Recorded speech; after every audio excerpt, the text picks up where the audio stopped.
पास है तो वो हर क्षेत्र में 30 बार कहाँ हो जाएगा। अब आप मुझे 2 प्रश्नों के जवाब दीजिए। एक व्यक्ति आपके स्कूल में, अच्छा पहले ये बताइए कि आपके स्कूल में जो बच्चे मैथ में सबसे अच्छे थे, क्या वो जीवन में सबसे आगे हैं? सबसे आगे नहीं ही हैं, हो भी सकते हैं, हो भी सकते हैं, नहीं भी हो सकते हैं। और आपकी क्लास में जो बच्चे मैथ्स में सबसे फिसड्डी थे, वो क्या अनिवार्यता है जीवन में सबसे पीछे हैं या आगे भी हो सकते हैं? आगे भी हो सकते हैं। इसलिए कुछ फर्क नहीं पड़ता है, बहुत लोड नहीं लेना है। और इसी फिनोमेना को समझने के लिए हमें आगे बढ़ना पड़ता है, क्योंकि अगर इंटेलिजेंस से ही होता, नरेंद्र मोदी के बारे में क्या राय है, इंटेलिजेंट है या नहीं?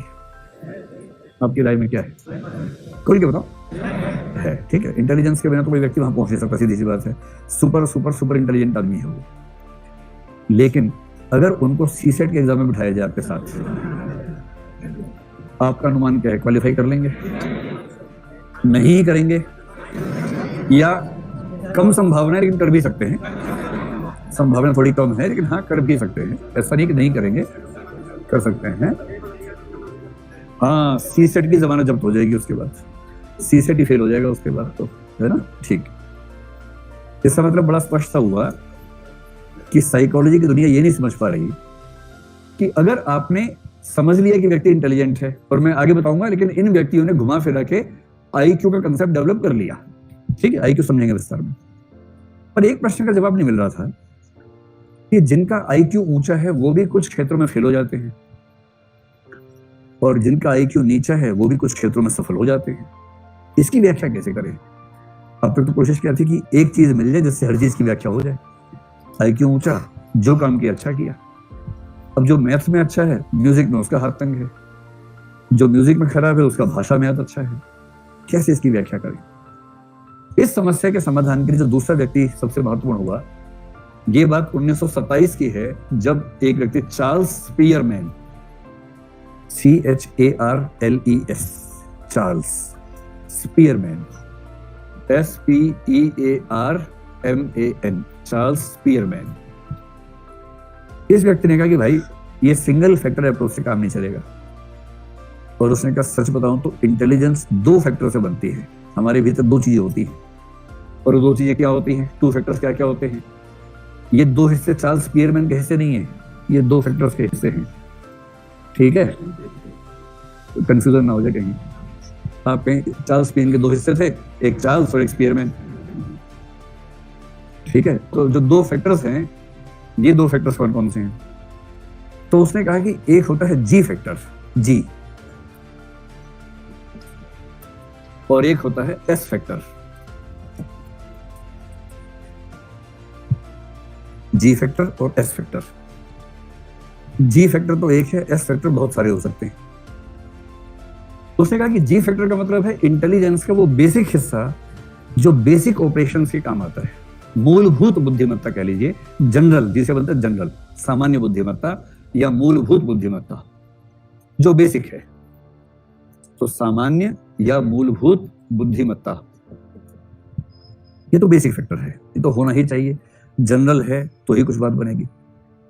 फिर वो कह रहे हैं कि उसके बाद एक एस फैक्टर होता है, एस का मतलब स्पेसिफिक, विशेषीकृत। और विशेषीकृत फैक्टर जो होता है वो अलग अलग व्यक्तियों में अलग अलग हो सकता है। और क्या होता है कि जी फैक्टर कितना है, प्लस एस फैक्टर में से एक्स है या वाई है, जेड है, ए है, बी है, सी है, डी है, उसकी इंटरेक्शन से, कॉम्बिनेशन से व्यक्ति की बुद्धिमत्ता तय होती है। इसका मतलब जैसे किसी के पास जी फैक्टर बहुत सारा है और इनमें से उसके पास बी और डी बहुत ज्यादा मात्रा में है, बाकी कम है, तो ये व्यक्ति कौन से क्षेत्र में काम ठीक से करेगा? बी और डी क्षमताओं वाले क्षेत्रों में अच्छा काम करेगा, क्योंकि बेसिक इंटेलिजेंस तो थी ही, और इन 2 क्षेत्रों में काम आने वाली स्पेसिफिक इंटेलिजेंस भी इसके पास ज्यादा है। ये धारणा मनोविज्ञान में लगभग 60 साल तक चलती रही। इसी बीच में भारत आजाद भी हो गया। वैसे बोला, कोई मतलब नहीं है इस बात का। कहीं आप सोचे कि अच्छा इससे क्या लिंक है, ऐसे ही बोल दिया, वैसे मजाक के लिए बोल दिया। तो 1927 से 1980 के दशक तक ये धारणा चलती रही कि इंटेलिजेंस 2 चीजों से मिलकर बनी है। और तब 1987 में एक व्यक्ति आया, उसने कहा कि ना, ये सब बेकार की बातें हैं, अब आप चिंता ना करें क्योंकि मैं आ गया हूं, अब मैं सही बात आपको बताने वाला हूं। 1980 के दशक में व्यक्ति आया और इसी की धारणा पर मेरे ख्याल से मध्य प्रदेश बीसीएस ने सवाल पूछा। अगर मैं ठीक याद करूं तो मध्य प्रदेश में ही पूछा गया था, जहां के लोग यहाँ सबसे ज्यादा होते जा रहे हैं आजकल। आज भी हैं, हाथ खड़ा करो एमपी वाले। हाँ भाई, आज कम हो गए, दबाव में आ गए। ठीक है, पीछे ज्यादा है। अच्छा, इस व्यक्ति का नाम है Howard Gardner, HOWARD, Howard, GARDNER, Gardner. जैसे हमारे यहाँ नहीं होता किसी का सरनेम माली होता है, तो ऐसे वहां गार्डनर होता है।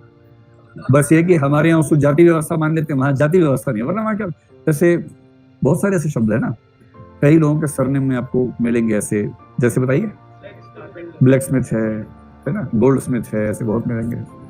तो लुहार, सोनार, वही सब तो हुआ। और क्या होता है? जस्टिन बीबर है कि बार्बर है? बीबर है। हाँ, अंतर सिर्फ इतना है कि वहां वो शब्द जाति सूचक नहीं है, केवल व्यवसाय सूचक है, और यहाँ वो शब्द साथ में जाति सूचक भी है। जैसे स्पीयरमैन ही है। स्पीयरमैन का मतलब क्या होता है? जो शिकार करने वाला आदमी हथियार लेके घूम रहा है। पर हमारे यहाँ जाति बीच में आ जाती है, और जाति वो है जो जाति नहीं है। Howard Gardner. ठीक, किसका किससे? नहीं, मैंने ये थोड़ा ना सबका व्यवसाय संबंध है, मैंने ऐसा थोड़ा ना कहा कि हर सरनेम व्यवसाय का ही सरनेम होता है।